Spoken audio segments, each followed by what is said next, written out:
আমার শুনে আসবো মাথার হাত রেখে বলছি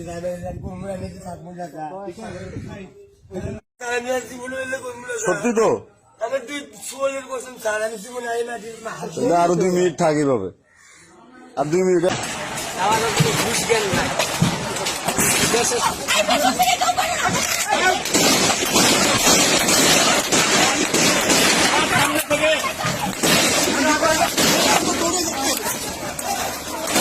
ফায়ার করতে হবে ভালো কি হবে